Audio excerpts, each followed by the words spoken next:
build yourself? I'm not meant to die in here. Here, there. What's the difference? Cam is back. This time with Christopher Nolan's The Dark Knight Rises. Now, I shouldn't have to say this, but I love this movie. I don't really care what you think. You detractors, you haters will not taint my enjoyment of this. I understand it is not as crisp as the first two, but I don't understand when people say that this is a straight up terrible movie. Like, huh? Like, did we watch the same movie? Really? Then again, it's the internet, and the internet likes to hate on everything that's good, so. But a line needs to be drawn. The Dark Knight Rises is a lot better than what the detractors give it credit for. As I explained before, I do have an emotional connection with this trilogy, but I think my emotional connection is stronger here with the third installment. I remember seeing the trailer for it when I saw Madagascar 3, oddly enough. If you think I talk about the Dark Knight too much, especially people that know me, then let me just say this: you would hate me if you were in my second grade class. You know what? Shout out to the second grade class. Shout out to them because they were soldiers during that point in time. As I go back to this film, I always try to wonder what made The Dark Knight Rises stand out compared to the rest of the trilogy. What did it bring? How did it make me feel? And one night, after finishing the Dark Knight videos, I sat in front of the TV on the Paramount Network watching this movie again for the millionth time. As the clock reached nearly 2 a.m., it came to me. The emotion. Its entire purpose is to spark something in us and let that feeling be shown on our faces. Now, yes, film is subjective, and you could have watched this movie with a neutral look on your face or did not have any emotional expression towards it. But this is how I feel, and what I believe, despite all the complaints and debate over this film, is a strong suit. So let's take some time to look at some of the moments from The Dark Knight Rises and its emotional power over us as the audience. Okay, wait, y'all, before we get started with this whole analysis part of the video, right? Can we please talk about these damn trailers for a second? They show some of the same stuff to avoid spoilers in the movies, but oh my god, did they cook with these trailers.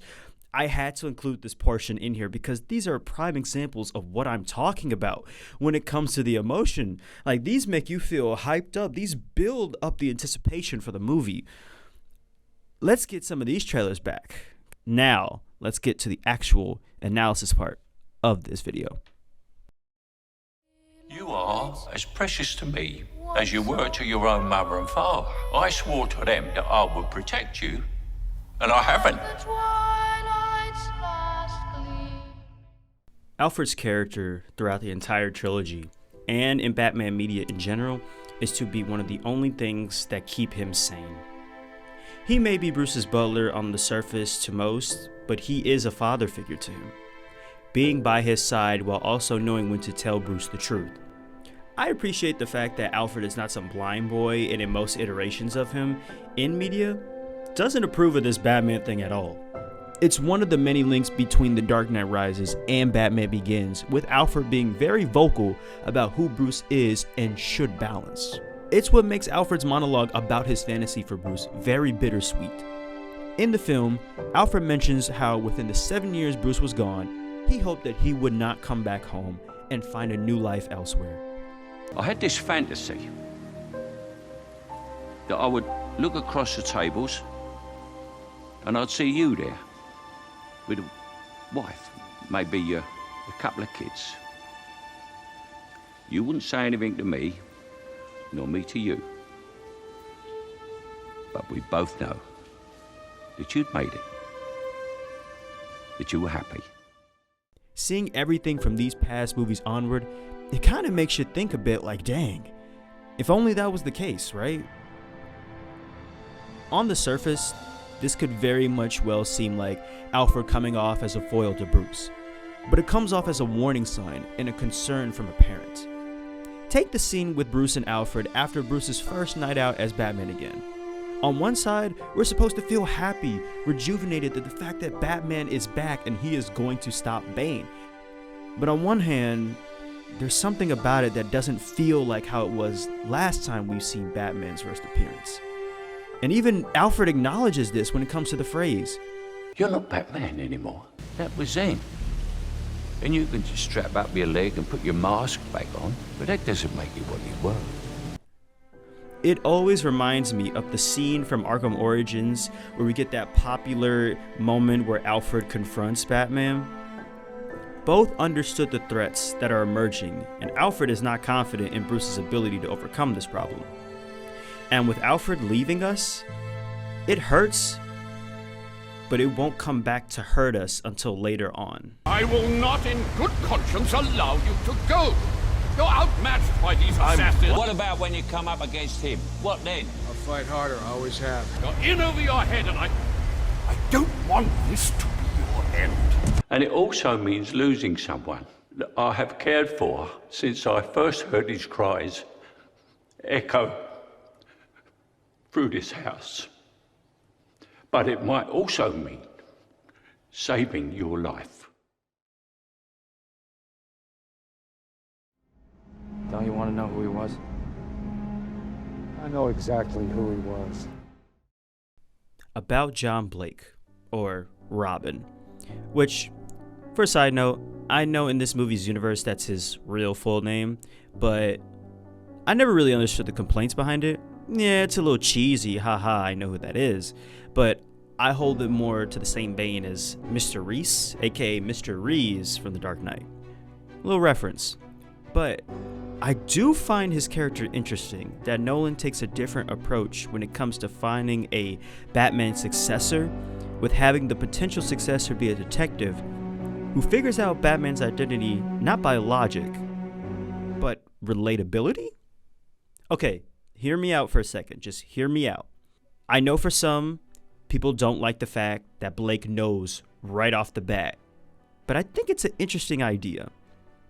I think at that moment, if you listen to Blake's story, the point wasn't for it to be a whole logical mystery moment where it's finally exposed that Bruce is Batman, but it's revealed on a more personal level.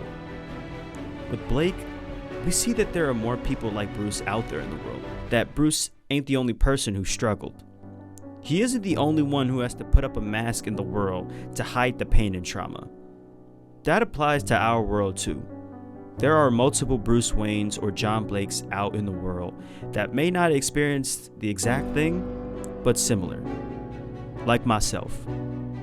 The effect of losing someone is not something that can be detached from you no matter how much you go about your life. But it doesn't define you. When Blake says, I figured it out too late. You gotta learn to hide the anger. Practice smiling in the mirror. It's like putting on a mask. the only thing that I could think about is the sequence with Bruce returning to Gotham from Princeton all the way to the scene with Bruce and Falcone. We've seen Bruce learning to put on that mask. And in that moment where Blake's monologue ends, where he says, Right when I saw you, I knew who you really were. I love the layered meaning behind the line as a way to end it off, because yes, you can look at it as a double meaning. On the surface, he knows he's Batman, but when you think about it on a deeper level, I've seen that look on your face before.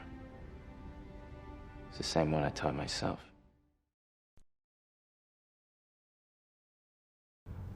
Torture. Yes. But not of your body. Of your soul. the first fight with Batman and Bane is very disturbing when you think about it. Of all the times we've seen Batman encounter the villains throughout the trilogy, there is something that makes their first encounter feel grand in terms of scale. When it comes to The Dark Knight Rises, it doesn't do the same for a good purpose. There's barely a score. The reactions of Bane's henchmen are neutral, as if they are complacent about what's going to happen. Yes, in Batman Begins, he got gassed by Scarecrow. The Dark Knight, he was taking on Joker and his men first go. But in this one, oh, man, do they make him look weak. This man is staggered and off balance. Meanwhile, Bane is just dropping some of the hardest quotes ever from an antagonist. Straight up taunting this dude. You fight like a younger man, with nothing held back. It's admirable, but mistaken. This entire scene feels empty or something's missing, because there is. The soul of Batman is not there. I remember watching this scene in theaters as a kid, and I was like, yeah, Batman, let's go. Let's kick Bane's ass. Let's do this. Yeah, that ain't happening. Batman got his ass handed to him. I was like that one Homelander clip watching this in real time, because I have never seen Batman be defeated on that level before. It was like the world was torturing me, making my favorite superhero almost die right in front of me. And the Catwoman close-ups throughout the entire fight speaks for us as we all watch for the first time in shock.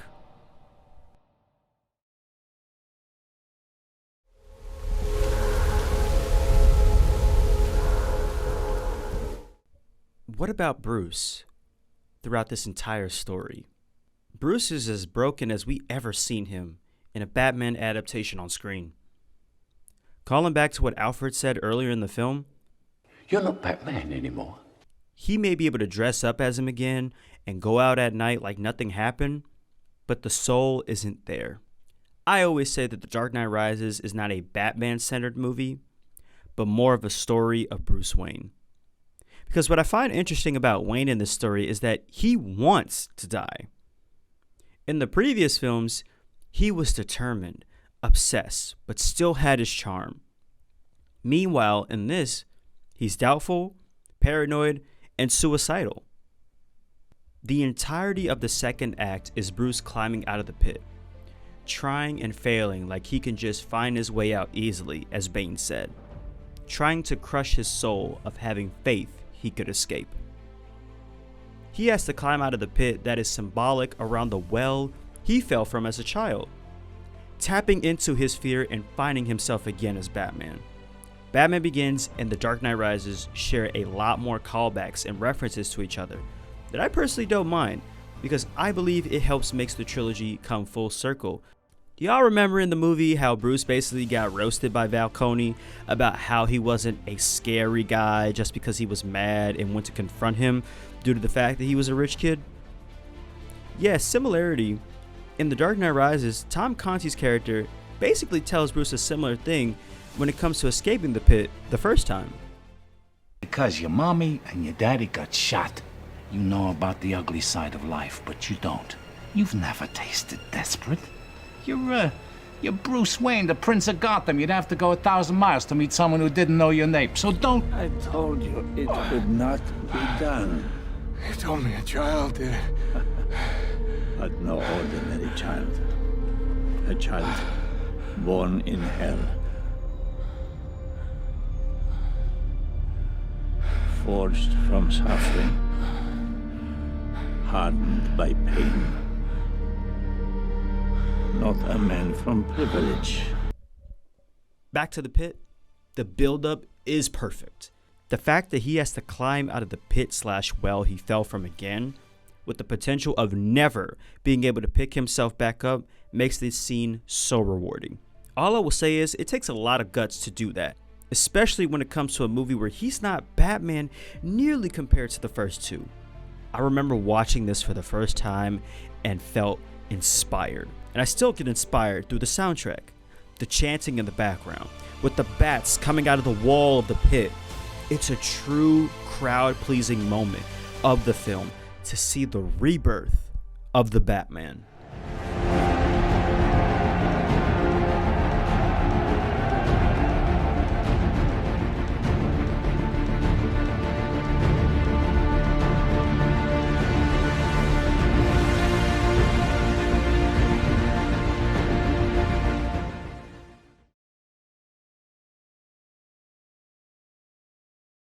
No one's ever gonna know who saved an entire city. They know. It was the Batman. Now, The Dark Knight Rises gets criticized for a lot of things when it comes to a story. Some stuff I can defend, some stuff I can't, no matter how much I try to. But this is the first time we truly get to see a definitive ending when it comes to Batman in live action. I say this with no hesitation that this is one of the best endings in a movie. Like most Nolan movies, it ends with a montage of different clips, and it makes itself very clear that the movie is coming to an end. Bruce's funeral, Alfred's return. Knowing how their last conversation ended, it hurts knowing that Alfred felt like he broke his promise to Bruce's parents. Or so he thought. Wayne Manor is now an orphanage. Something I didn't think would be as heartwarming, but considering the Wayne/orphanage plot is resolved with the most famous orphan giving other kids an opportunity to have better resources like he had. Gotham is saved and turning itself around, while Blake is rising to the mantle as Batman. Which, side note, Blake wasn't going to be Robin, but to play devil's advocate, maybe it's a metaphor of him being Robin throughout the entire film, and then growing into Batman at the end. As mentioned earlier in the film, a hero can be anyone. We see the shot of a new bat symbol on the light, and capping it off with everyone looking to the very last shot between Alfred nodding to Bruce with Selina.